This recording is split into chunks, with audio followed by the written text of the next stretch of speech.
Ayan, nandito tayo sa ating hello, magandang umaga, gabi, tanghali. Andito tayo sa ating munting channel. Magre-reaction upload video tayo tungkol dito sa ating naririnig na mag-charity lang man daw sila.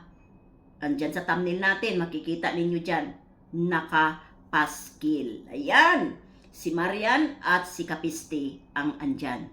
Pero bago ang lahat, tayo ay mag-shoutout muna sa ating mga kasamahan sa The Empowered Woman, Ate Lydia Nabida, Jacqueline Ducosin, Ermagalo Mix Vlog, Kaberks TV, Hasa 26 TV, Cell TV PH, Ate Glo Official, at ang inyong lingkod, Hayats Mix Vlog. At shoutout na din kay Beyonce Official, suportahan natin ang dalaga. At suportahan natin ang Team Guapa na Sinado Club at Ridsin. Kami, mayroon kaming sariling grupo, ang The Empowered Woman. At ang grupo namin nakasuporta sa Team Guapa at kay Beyonce. Napakaklaro yan. Napakaklaro. Kami nagsusuporta sa Team Guapa at kay Beyonce Official. Maliwanag? At shoutout na din sa mga sponsor na nandyan, nagsuporta sa Team Guapa at nagsuporta kay Beyonce Official. Maraming salamat sa inyo. At isa pa, maraming salamat sa mga supporters na talagang naintindihan ang kaguluhan ngayon. Pero huwag kayong mag-alala, ang Team Guapa mananatiling Team Guapa at hindi yan iiwanan ni Do Club at kami naman at ni Ridsin at kami naman andyan lang kami magsusuporta sa Team Guapa sa charity works. Ayan. Pero dito tayo sa ating mga pinaka-topic. Sa mga supporters talaga, malaking tulong talaga kayo at maraming salamat sa inyong papanood sa aming mga upload video at sa pag-skip ng ads. Makatulong tayo, madagdagan natin ang ating pagtulong sa charity works. At kung mayroon mang okasyon si Beyonce, makapagbigay din ang grupo namin kahit pa paano. Di ba? Kasi gamit namin siya. So, siyempre, dapat lang na kami magbibigay din sa kanya kung mayroong mga okasyon. Di ba? Kaya dito tayo sa ating pinaka-topic. Dito tayo magbibigay ng ating sariling opinion. Mag-charity lang daw. Question mark. Pero bakit si Marian ang tutumbukin mo? Ayan, nandyan sa thumbnail natin, nandyan, nakikita ninyo. Base sa mga naririnig natin, mag-charity lang daw sila. Mag-charity ka lang? Mag-charity lang kayo, kapiste? Pero bakit tumbukin ninyo ang beneficiary ng kalingap? Bakit? Dahil may nag-uutos sa inyo.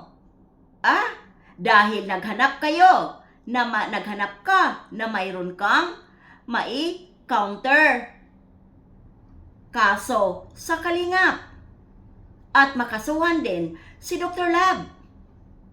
Hindi lang ikaw, kapisti, ang may utak. Hindi lang ikaw. Hindi lang ikaw ang binigyan ng Panginoon ng utak. At kawawa namang sponsor na nandyan sa'yo. May malasakit ba yan? Ipinapahama ka? Ay, Diyos ko po naman, inay. Sige, tuloy lang kayo. Mag-charity daw. Pero pakialaman ang beneficiary ng kalingap. Gusto ninyong gumanti kay Do Club. Bakit ang beneficiary ng kalingap ang gagamitin ninyo? Dahil naniwala kayo doon sa content ni Kuya Bal? Kawawa naman kayo. Hindi niyo alam na nag-uusap yung dalawa bago ginawa ang content ni Kuya Bal. Kawawa naman kayo. Desperado ka na ba, kapiste? Manggagamit ka ng beneficiary ng Kalingap na number 1 mong kalaban na may tambak-tambak kang kaso? Uy, kawawa naman si kapiste. O at ngayon, andyan sa dait. O ano, maglaway ka na lang dyan. Ha? Maglalaway ka lang na lang dyan kay Marian. Sigurado hindi kayo makalapit dyan. Ah? Sigurado hindi kayo makalapit. Kaya andyan kayo ng araw ng Sabado dahil Sabado at Linggo mayroon kayong magagawa.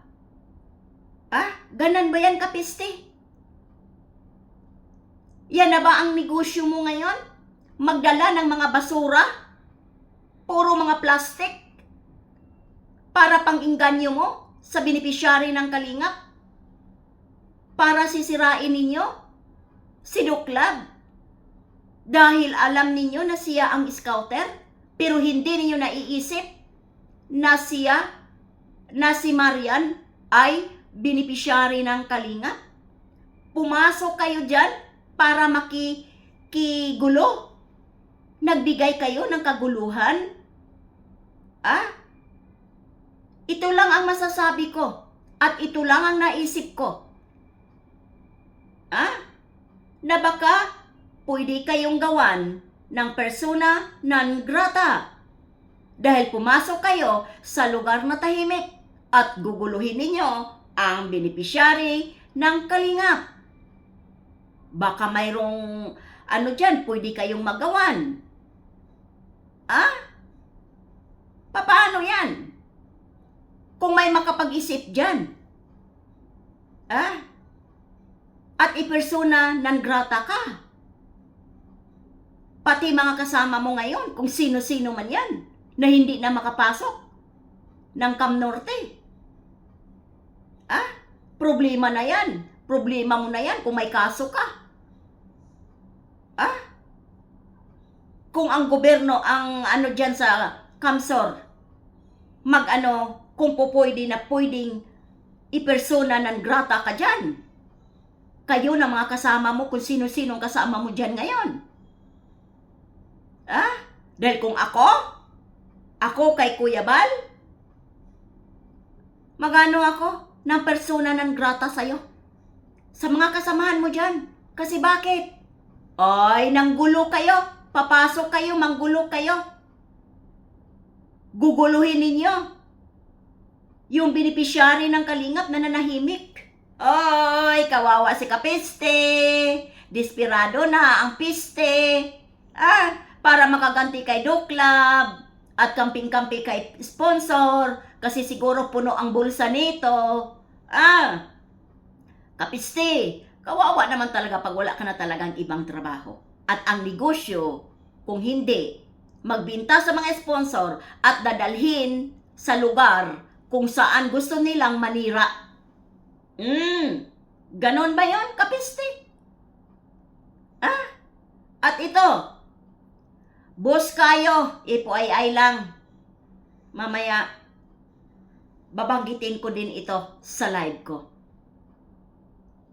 Anong sabi mo? Babalik kami sa Kalingap. Mabuti pa kayo Alam ninyo. Kami hindi namin alam na babalik kami. Ang mga tao nga naman, talagang mga judgmental. Gagawa at gagawa ng kanilang kwento para kayo paniniwalaan ng tao. Mabuti pa kayo alam mo. Alam ninyo na ang grupo namin babalik sa Kalingap. Sinotradamos na ba kayo? Boss kayo? Na hinuhulaan ninyo? Alam ninyo ang nasa puso isip namin? Kaya ang masasabi ko sa iyo, boss kayo, palakpakan. Alam ninyo ang nasa isip namin at mabuti pa pala kayo. Alam ninyo. Kami, hindi namin alam. Hindi namin alam. nababalik kami sa Kalingap. Masaya kami na andito sa labas. Wala kaming reklamo. At yung pagsuporta namin kay Beyonce, andyan pa din. At sa Team Guwapa, tanggap ng lahat na si Beyonce, official, nagsolo. At ang Team Guwapa sa kanila ni Dr. Love at kay Ridzen. At suportado ang kanilang mga charity works. At nakita naman ang bunga ng pagsuporta ng mga supporters at sponsor dito sa unang proyekto ng Team Guwapa, ang simbahan. Nakikita ninyo, napakaganda na ang simbahan. Aayusin pa at pipinturahan din sa loob at lalagyan ng tiles. Kaya ang Team Guwapa hindi mawawala at hindi iiwanan ni Doc Love. Ngayon pa iiwanan ni Doc Love sa dami na kasamahan ni Doc Love. Nauna pa kay Doc Love, mayroon bang grupo katulad kay Doc Love maliban kay Ruel? Wala.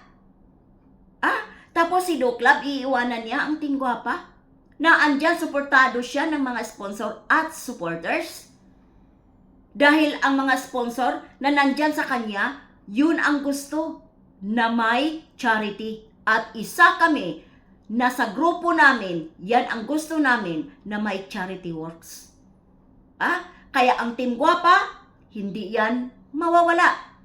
Dahil andito lang din kami, isa sa nakasuporta sa grupo nila ni Ridzen at Doc Love.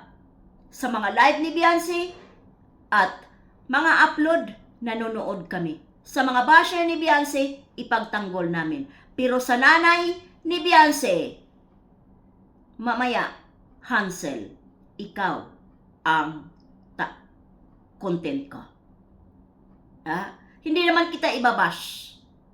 Hindi kita ibabash. Nasa tao na yon. Kung papaano nila intindihin ang mga bibitawan kong mga salita para sa'yo. Pero para sa akin, hindi pangbabash ang sasabihin ko sa'yo. Kaya hanggang dito na lang tayo. Maraming salamat sa mga nakasuporta sa aming grupo sa Team Guwapa kay Beyonce. Mga supporters, maraming salamat talaga sa hindi ninyo pag-skip ng ads. Napakalaking tulong sa amin iyan. Kaya ingat-ingat and God bless sa ating lahat. Bye-bye!